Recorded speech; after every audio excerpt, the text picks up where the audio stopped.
A new Madden 24 update dropped much earlier than anticipated a couple days ago, and I wasn't able to upload a video on it because I was on my honeymoon. I just got married, so I was not able to record this video for you guys the day that it dropped, unfortunately, but I'm here to break it down for you tonight as I just got home. Now, this was a little bit out of the blue for EA. I wasn't expecting this because they just dropped an update a couple of weeks ago, and we knew another one was coming soon, but I thought at the end of this month, not right in the middle. Usually they don't drop 2 updates 2 weeks apart, so they kind of caught me off guard with that, but this is one of the bigger updates of the year so far, so let's break it down. Now, before we get into the update, there's another big announcement that EA put out that came shortly after the update, and that is that franchise crossplay is coming. It's on the way, and actually right now they're having a crossplay playtest. They put out a tweet and says our Madden 24 franchise crossplay playtest is live now until November 21st on the Xbox Series X/S, PS5, and PC. To access the playtest, select the Madden 24 closed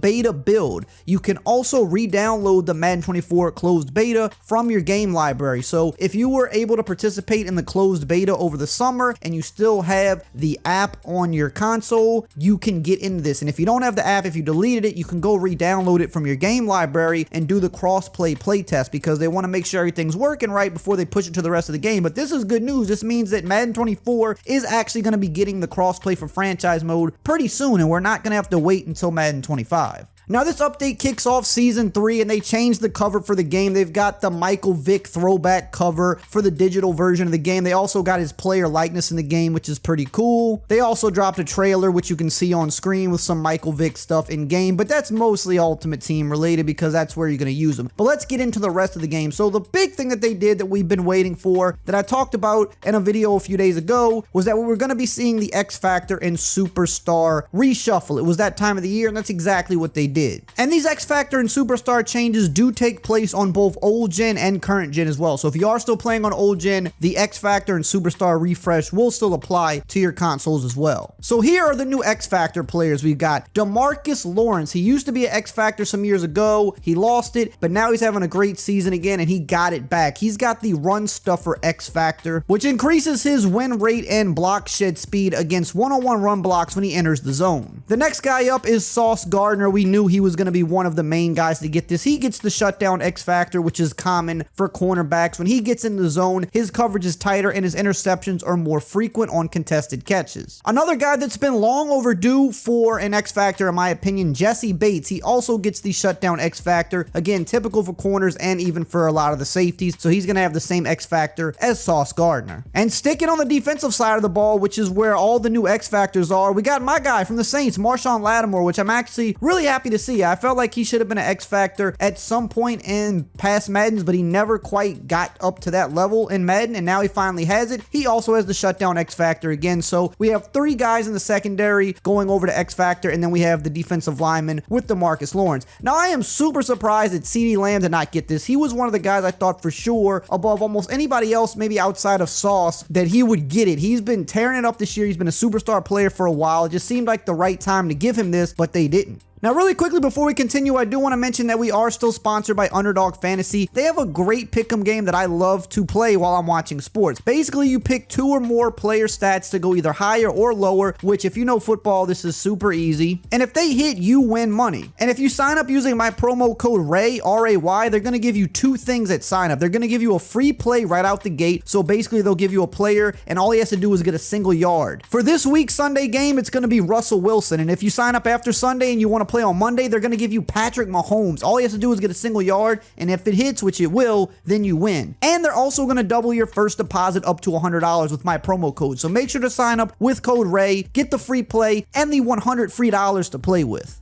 Now let's talk about the new superstar players and the abilities they have. So up first is Rams, Puka Nacua, the rookie. I knew he would get it. He's been tearing it up. He gets short out elite and mid in elite. Another rookie that was a lock, CJ Stroud. He's getting lofting Deadeye. The next guy up is Tony Pollard. He's getting Jukebox, which is one of the best abilities in the game this year, and he also has reach for it. We got another rookie going up to superstar as well, Bijan Robinson, also getting that Jukebox ability and getting Energizer. We've got Devontae Smith, who's been overdue for this bump. He's getting the runoff elite ability and the mid-out elite ability. Tua Tagovailoa also was a shoe-in to move up, even though he's probably getting closer to an X-Factor player, but he was never superstar, so they finally bumped him up to that. He's got sideline Deadeye and fearless. Another quarterback, we've got Brock Purdy. He's got gutsy scrambler and inside Deadeye. Another guy that was a shoe-in to move up, TJ Hawkinson, having his best season yet. He's got mid inside elite and short inside elite. Next up, we've got Foye Oluokun, who's got Tackle Supreme and Flat Zone KO. Then we've got Kenneth Walker, also moving up to Superstar. He has Armbar and Matchup Nightmare. Another rookie moving up, we've got Jalen Carter of the Eagles. He's got Unpredictable and Reach Elite. Another guy on the defensive side of the ball, Josh Allen of the Jaguars. He's getting Edge Threat, which is a great ability, and Strip Specialist. Next up, we've got Brandon Ayuk, who has Mid in Elite and Deep in Elite. We've got another Eagle moving up, DeAndre Swift, having his best year. He's getting Balance Beam and Energizer. And lastly here we have Aiden Hutchinson, also a guy that was pretty much a lock to move up. He's got Edge Threat and BOGO. Now here are the X Factor players who got downgraded. Dalvin Cook, which was obvious. He doesn't even have a superstar anymore. He's pretty much cooked, no pun intended. DeForest Buckner also got downgraded. So did Joey Bosa. And even Joe Burrow, which just seems kind of wrong. I know he had a slow start to the year because he was hurt, but he started really picking it up and playing just as good as ever before, unfortunately getting hurt. But they kind of jumped the gun on downgrading him. But now since he's out for the year, he probably won't move back up. And here are the superstar players that got downgraded and now have nothing. Chandler Jones, Alvin Kamara, Calais Campbell, T. Higgins, and Fletcher Cox.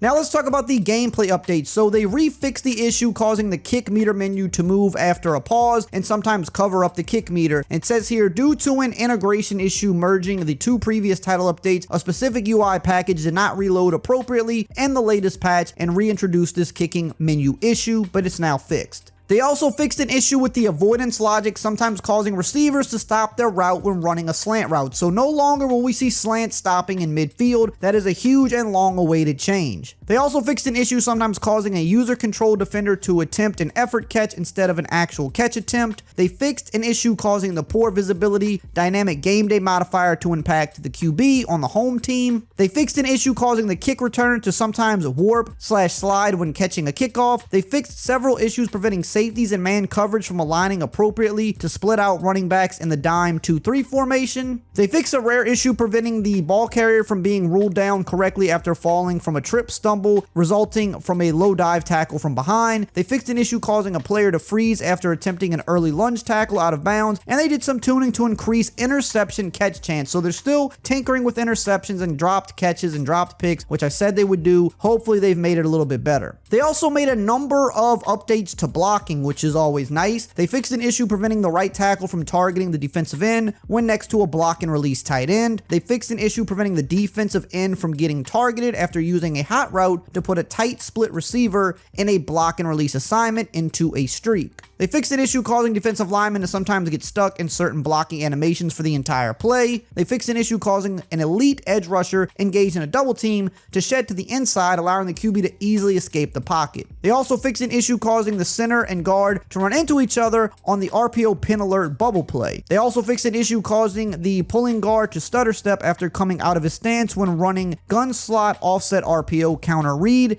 And they fixed an issue allowing the blitzing nickelback to be unblocked on the $DB Fire 2 versus I-form slot close. They also made some updates to the post play. They added new signature walks, stances, gestures, and facial animations for Bills quarterback Josh Allen, Vikings wide receiver Justin Jefferson, Cowboys linebacker Michael Parsons, and Jets cornerback Sauce Gardner. Now let's talk about franchise mode updates. So they updated the Superstar and X Factor abilities to align with the front end, which I think just means all of the new players that now have X Factors and Superstar abilities, those now take place in franchise mode as well with the update, but I don't think franchise mode still has some of those new abilities and X Factors that were added over a month ago. I checked and it looks like those specifically are still missing. Here's a big one I saw people talking about on Twitter. It says they reworked the franchise tag selection logic for AI controlled teams. AI controlled teams will look into using the franchise tag based on a variety of new factors. The AI will factor in the player's development trait, which helps make up his overall player value. They will also look at the player's desired contract and compare that to the franchise tag salary for their specific position as another factor into who they will tag. They also made an update to desired contract earnings, and they will now scale relative to the salary cap growth at the end of each season. Previously, as you would get further along in your franchise, the overall salary cap would go up, but players' desired contracts at their position would not go up equally, so that's another really good change. And it also says they fixed a handful of franchise news text bugs. We also got a number of Ultimate Team updates here, which I'm going to pop up on the screen if you want to read. I know my audience isn't really a big Ultimate Team audience. Some of you play it, but I know most of you are more so just regular players or franchise mode players. So it will be up on the screen if you want to pause it and read some of the issues specifically that they changed with Madden Ultimate Team. They also made a number of fixes for Superstar mode. I will pop those up on the screen as well. It's just a lot of bug fixes. Doesn't look like they added any new content or did any like crazy updates there. Just mainly fixing a bunch of issues that people had with the mode. So you can pause and read these right here if you would like. They also made a number of NFL authenticity updates, and along with this are actually a handful of new face scans that they did not actually list in the patch notes, but I have them for you and I'll show them to you in a little bit. But first, let's go over the other authenticity updates. They fixed multiple gloves with logo mirroring issues, specifically Jordan and Adidas branded gloves. They fixed multiple issues around generic head, hair / skin areas. They fixed the Patriots warning label color on their helmet. They fixed Melvin Gordon's skull cap placement. I know that's been like glitched for over a year. They finally fixed it though. They fixed the Broncos white helmet side logo to be accurate. They fixed an issue with the Browns front number placement on their 2017 uniforms. They fixed an issue with the Vapor Edge Elite 362 cleat appearing black on one side, and I feel like they have a problem with a lot of cleats when it comes to this. They're showing different colors, so I don't know how many of them they fixed, but this is the only one specifically that they listed. They also fixed a number of small clipping issues on coach and player heads. Now let's look at the player likeness update. So the only one that they actually listed was Derek Carr, who definitely needed an update. He just looked kind of weird before, like his hair didn't look like it was on his head the right way, so they fixed his head, they fixed his beard. It looks like an entirely new scan in my opinion, but they updated it. It looks a lot more like he does in real life. But they also added a number of new scans that they didn't list, and one of the biggest ones is Tariq Woolen, and I said in the previous video that he was one that I know for sure that they had because they had mentioned him. Tariq Woolen, people have been asking about him since last year. Tariq Woolen even was on Twitter saying that they needed to get him fixed, and they finally got his likeness in the game. They also got another Seahawks player. They updated Geno Smith, which is nice because his old scan was like from years ago when he was like a young player, a rookie maybe even. So they finally got his updated likeness in the game.